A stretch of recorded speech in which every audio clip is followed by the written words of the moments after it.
Bonjour tout le monde, c'est Maud, je vous retrouve pour un nouveau point lecture et je tiens à m'excuser d'avance si j'ai la voix complètement cassée, mais en fait je suis malade cette semaine et voyant que ça ne s'arrange pas, et ben je me décide quand même à tourner ce point lecture, sinon vous n'en auriez pas eu dimanche. Dans cette vidéo je vais vous parler de Poule, Renard, Vipère, le tome 3, Célis de Paul Ivoire, paru chez Poulpe Fiction. Ensuite on va parler de Shahara, le premier tome, Les masques d'Asquila de Charlotte Bousquet, paru chez Nemos. Et on terminera avec Off Campus, le tome de The Mistake de Elle Kennedy, paru chez Hugo Roman dans leur collection New Roman.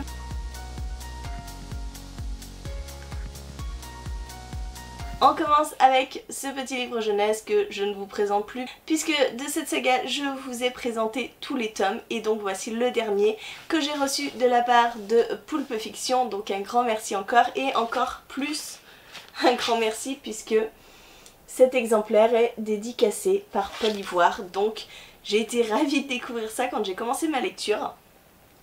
Pour rappel, nous sommes dans un monde de fantaisie animalière, on va dire ça comme ça, où se côtoient trois ennemis, donc les poules, les renards et les vipères.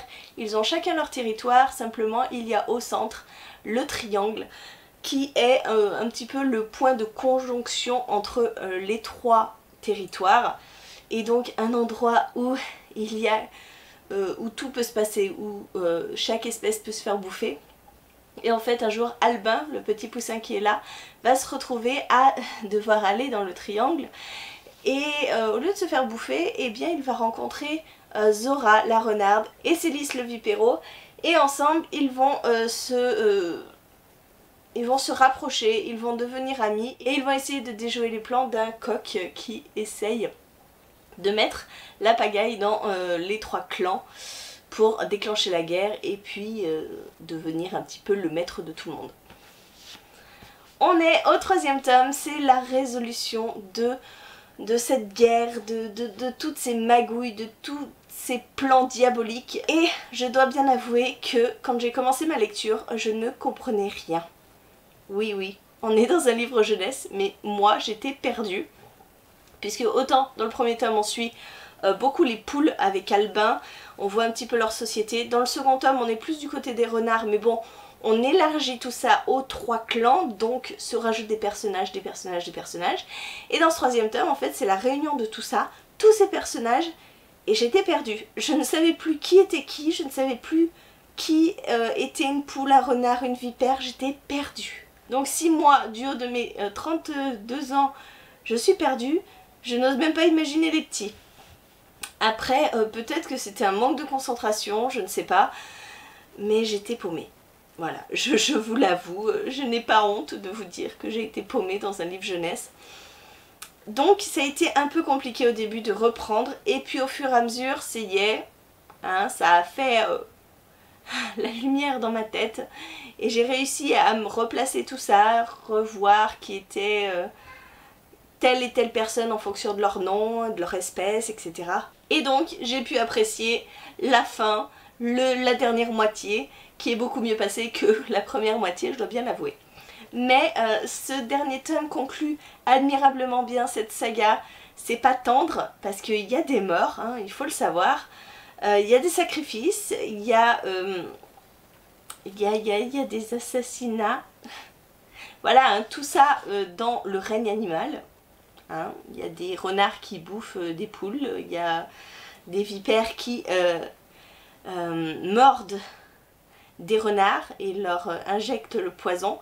Voilà, rien de plus que ce que la nature fait en vrai. Il faut être prévenu, c'est un petit peu plus violent que dans les deux derniers tomes, mais c'est une très bonne conclusion à cette histoire et j'ai vraiment adoré cette saga parce que pour les plus jeunes, eh ben, on est dans un monde de fantaisie, mais pas vraiment, mais c'est bien pour un premier pas.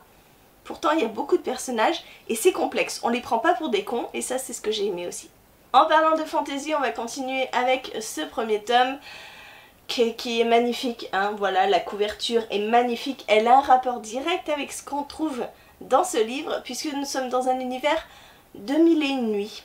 On va suivre 4 femmes au destin particulier qui vont subir beaucoup de choses. 4 femmes qui ont tout un rapport et qui vont soit aider un despote à devenir un dieu, soit justement l'en empêcher.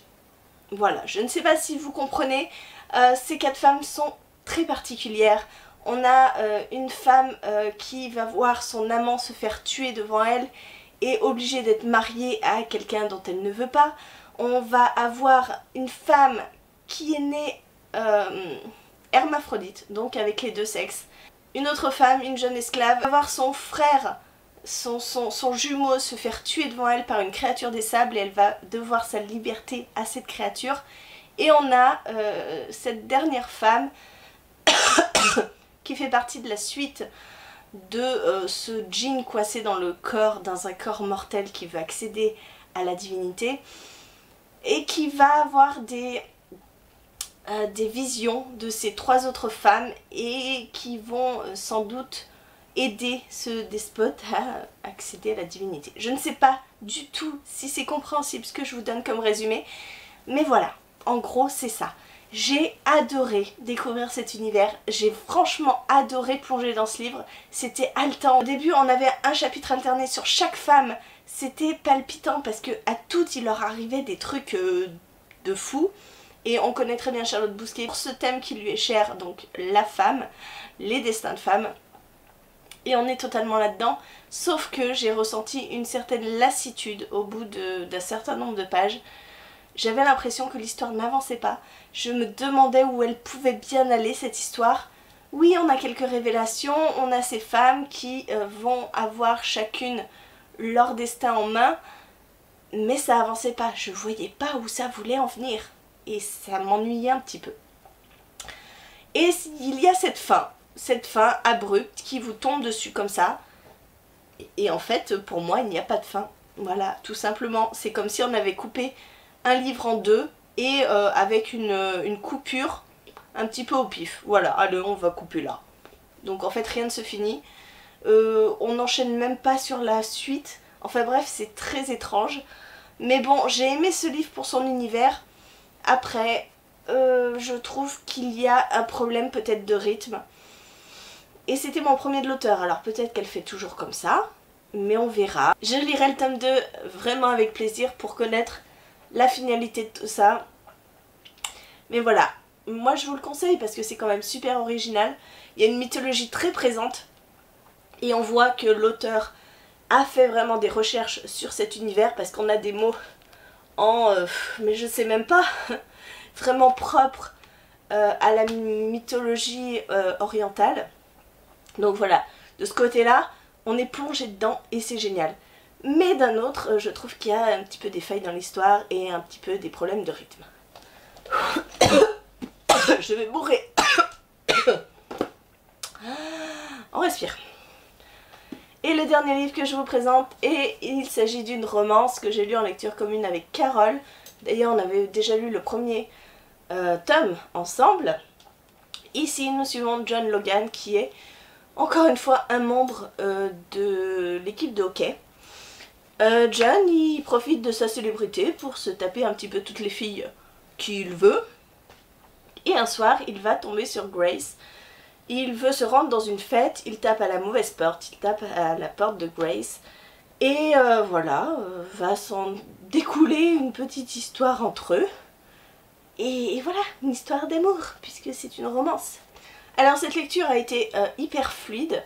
Tout comme le premier tome, ça s'est lu très vite, sauf que je n'ai pas accroché vraiment aux personnages. Le premier tome, en fait, l'histoire était très cliché. Les personnages pareils, mais je les avais adorés. Il y avait quelque chose que je ne peux pas vous expliquer, mais j'avais adoré. Ici, il y a quelque chose qui pêche. On est encore dans une histoire très classique, mais ça va trop vite. Il y a beaucoup de scènes de sexe. Et encore, je peux pas vous dire qu'il y en a énormément qui aillent jusqu'au bout parce que la fille est vierge, elle va le rester pendant un certain temps. C'est juste du sexe pour du sexe alors qu'ils vont pas plus loin. C'est très étrange. Et en fait j'ai l'impression qu'au bout de 20 pages, il y a du sexe.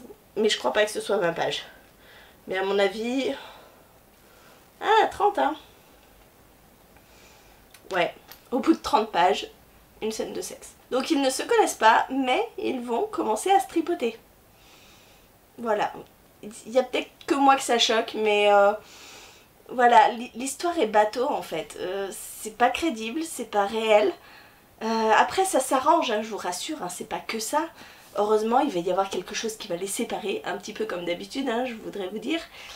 Mais j'ai aimé en fait cette petite pause qu'il y a, parce que c'est trop intense tout de suite, c'est pas possible quoi. Et voilà, après j'ai aimé Grace, j'ai aimé ses réactions, de pas tomber tout de suite dans ses bras. J'ai aimé qu'il doit faire des choses pour la reconquérir. Bref, j'ai aimé la suite de l'histoire. Mais ce début, c'était quoi? Je sais pas. J'ai trouvé ça hyper bateau. Voilà.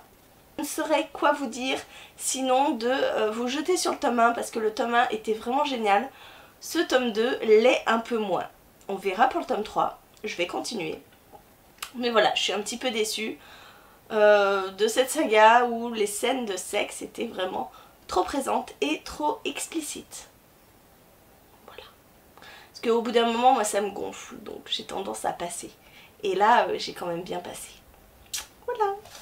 Voilà, je vous ai parlé de ces 3 livres. J'espère que la vidéo vous a plu. N'hésitez pas à me dire en commentaire si vous avez lu un de ces livres, ce que vous en avez pensé. Et en attendant, je vous retrouve pour une prochaine vidéo, donc jeudi. Je vous fais des gros bisous, je vous souhaite de très bonnes lectures, une très bonne journée. Je vous dis à très bientôt.